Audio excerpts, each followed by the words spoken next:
High viewers, welcome to my channel. ఈరోజు మనం మెయిన్గా ఈ వీడియోలో ఒక టాపిక్గా మాట్లాడబోయే విషయం ఏంటంటే వైఎస్ఆర్సీపీకి రోజు రోజుకి బిగ్ షాక్ అయితే తగులుతుంది. రోజుకొకరైతే పార్టీకి రాజీనామా చేసే అవకాశాలు అయితే ఎక్కువగా కనబడుతున్నాయి.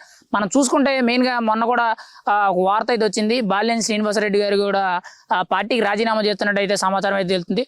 అండ్ రీసెంట్గా కూడా చూసుకుంటే మనం మెయిన్గా జగ్గయ్యపేట మున్సిపల్ చైర్పర్సన్ ఎవరైతే ఉన్నారో రంగవరపు రాఘవేంద్రరావు గారు, వాళ్ళ అబ్బాయి నరసింహారావు గారు కూడా టీడీపీలో జాయిన్ అవ్వడం అయితే జరిగింది లోకేష్ గారి చెంతలో. అయితే ఇక్కడ చూసుకుంటే వాళ్ళతో పాటు జగ్గయ్యపేట మున్సిపల్ కౌన్సిలర్ కాకుండా, మున్సిపల్ చైర్మనే కాకుండా కౌన్సిలర్లు 7వ వార్డు కౌన్సిలర్ కానీ, లేకపోతే 31వ వార్డు కౌన్సిలర్ కానీ, లేకపోతే 23వ కౌన్సిలర్లు కానీ, వాళ్ళతో పాటు వాళ్ళ కుటుంబీకులు కానీ, ఇంకా కింద స్థాయి కార్యకర్తలు కానీ అందరినీ కలుపుకుంటూ వాళ్ళైతే కూడా వైఎస్ఆర్సీపీని వీడి ఇటు మెయిన్గా టీడీపీలోకి జాయిన్ అవడం అయితే రోజు రోజుకి కూడా జాయిన్ అవడం జరుగుతుంది.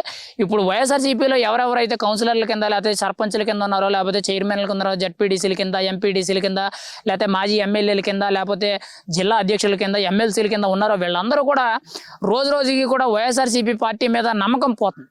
ఎందుకంటే దానికి మెయిన్గా చూసుకుంటే జగన్మోహన్ రెడ్డి ప్రవర్తన తీరు అలాగా కన్ఫ్యూజన్లో పెడుతుంది. ఎందుకంటే పార్టీ ఓడిపోయిన తర్వాత కూడా సరైన నిర్ణయాలు తీసుకోవడం, లేకపోతే కామ్గా ఉండడం, కొంత టైం అనేది కూటమి ప్రభుత్వం ఇవ్వకుండా నోటుకు వచ్చినట్టు తప్పుడు రాజకీయాలకైతే వైఎస్ఆర్సీపీ పాల్పడుతుంది. పైగా ఇటు కూటమి అభివృద్ధిలో భాగంగా దూసుకుపోతుంది, తన వంతు మార్పు పరిపాలన అయితే చూపిస్తుంది. కాబట్టి ఇటు వైఎస్ఆర్సీపీ ప్రభుత్వంలో మనం ఉంటే ఖచ్చితంగా మనకైతే రాజకీయ ఏదైతే ప్రోద్బలం ఉందంటే మనకు రాజకీయంగా మనకి దారి అయితే ఉండదు, మనం ఎతగలేము అనేటట్టు అయితే వీళ్ళందరికీ కూడా క్లియర్గా అర్థమవుతుంది.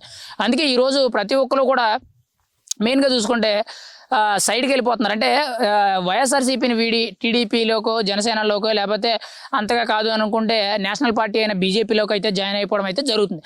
అంటే ఇంకా వీళ్ళతో కాకుండా రీసెంట్గా చూసుకుంటే మాజీ వైఎస్ఆర్సీపీ మంత్రి ఎవరైతే ఉన్నారో సిద్ధా రాఘవయ్య గారు, ఆయన కూడా వైఎస్ఆర్సీపీకి రాజీనామా చేసి టీడీపీలో అయితే జాయిన్ అయినట్లయితే సమాచారం అయితే తెలుస్తుంది. అంటే ఇక్కడ ఆఖరికి జగన్మోహన్ రెడ్డి ఆయన అనుచరులు ఎవరైతే రెడ్డి సామాజిక వర్గానికి చెందిన నేతలు ఎవరైతే ఉన్నారో విజయసాయి రెడ్డి కానీ, లేకపోతే మెయిన్గా సజ్జల రామకృష్ణారెడ్డి కానీ, పెద్దిరెడ్డి కానీ, మిథున్ రెడ్డి కానీ, అవినాష్ రెడ్డి కానీ, వీళ్ళు మాత్రం మిగిలేటట్టు ఉన్నారు. ఇంకెవరు కూడా మిగిలేటట్టు ఏం కనబడతలేదు. ఎందుకంటే రోజు రోజుకి కూడా వైఎస్ఆర్సీపీ పార్టీ మీద నమ్మకం అయితే పోతుంది ప్రజల్లో.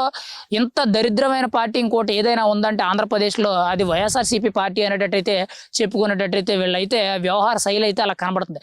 కానీ ఖచ్చితంగా రేపటి రోజుల్లో వైఎస్ఆర్సీపీ పార్టీ పూర్తిగా భూస్థాపితం అయిపోయిందంటే ఖచ్చితంగా అది ఈరోజు కూటమి ప్రభుత్వం వల్లే. మెయిన్గా పవన్ కళ్యాణ్ గారు, చంద్రబాబు నాయుడు గారి సారథ్యంలో నడుస్తున్న ఈ కూటమి ప్రభుత్వ పనితీరు వల్లనే మనం అయితే చెప్పుకోవచ్చు. ఖచ్చితంగా ఇంకా రాబోయే రోజుల్లో ఇంకా చాలామంది కూడా కన్ఫ్యూజన్లు అయితే ఉన్నారు. రాబోయే రోజుల్లో ఇంకా చాలామంది అయితే ఖచ్చితంగా వైఎస్ఆర్సీపీ పార్టీని వీడి ఇటు కూటమిలోకి, ఏదో ఒక పార్టీలోకి, జనసేనలోకో, బీజేపీలోకి అయితే ఖచ్చితంగా జాయిన్ అయ్యే అవకాశాలు అయితే 100% కనబడుతున్నాయి. ఖచ్చితంగా నెక్స్ట్ 1.5 yearలో ఖచ్చితంగా అంటే నా అంచనా కరెక్ట్ అయితే రాబోయే పంచాయతీ ఎలక్షన్స్ ఏవైతే ఉన్నాయో, ఇంకా పంచాయతీ ఎలక్షన్స్కి 1.5-2 సంవత్సరాల దగ్గర సమయం అయితే ఉన్నట్టయితే మనకైతే తెలుస్తుంది. ఈ పంచాయతీ ఎలక్షన్స్ ఏవైతే ఉన్నాయో ఆ ఎలక్షన్స్ టైంలో ఖచ్చితంగా వన్ సైడ్ రాజకీయం అనేది ఇంకా దారుణం అయిపోయింది. యాక్చువల్లీ ఇప్పుడున్న పంచాయతీ సర్పంచుల్లో దాదాపుగా 100కి 75% దాదాపు వైఎస్ఆర్సీపీ నాయకులు అయితే ఉన్నారు. ఖచ్చితంగా ఈ పంచాయతీ ఎలక్షన్స్ వచ్చిన తర్వాత ఖచ్చితంగా వీళ్ళందరూ కూడా జనసేనలోకో, బీజేపీలోకో, లేకపోతే ఇటు టీడీపీలోకి, ఇందులో ఒక పార్టీలోకి జాయిన్ అయిపోతారు. ఇంకా తర్వాత మున్సిపల్ ఎలక్షన్స్ కానీ ఇవన్నిటిలో కూడా వైఎస్ఆర్సీపీకి పెద్ద దెబ్బ అనేది చెప్పుకోవాలి. ఖచ్చితంగా రోజు రోజుకి వైఎస్ఆర్సీపీ పార్టీ అనేది భూస్థాపితం అయిపోతుందని మనం అయితే చెప్పుకోవాలి. ఇంకా చాలామంది నాయకులు కూడా రావడానికి అయితే చూస్తున్నారు. కానీ ఏంటంటే గతంలో వాళ్ళు ఏవైతే కొన్ని వ్యాఖ్యలు చేశారో, కొన్ని అవినీతి చేశారో, ఇవన్నీ కూడా కొంచెం ఇబ్బందులకరంగా ఉన్నాయి. అంటే ఏంటంటే వాళ్ళు చేసిన తప్పులన్నీ కూడా ఈరోజు మళ్ళీ ఎత్తి చూపుతారేమో, ఏ మోకం పెట్టుకుని వాళ్ళ దాంట్లో జాయిన్ అవుదామని చెప్పి చాలామంది అయితే ఆలోచిస్తున్నారు. కానీ ఏంటంటే కొంతమందికి ఎలాగో సిగ్గు నజ్జా లేదు కాబట్టి వాళ్ళు ఆ పార్టీలోనే నవ్వుతారు. ఒకవేళ ఉన్నా కూడా వాళ్ళకైతే రాజకీయ పురోగతి అనేది ఉండదు. ఖచ్చితంగా అది 100% కరెక్ట్. కానీ రాబోయే రోజుల్లో వైఎస్ఆర్సీపీ పార్టీ అనేది ఇంకా లేదు.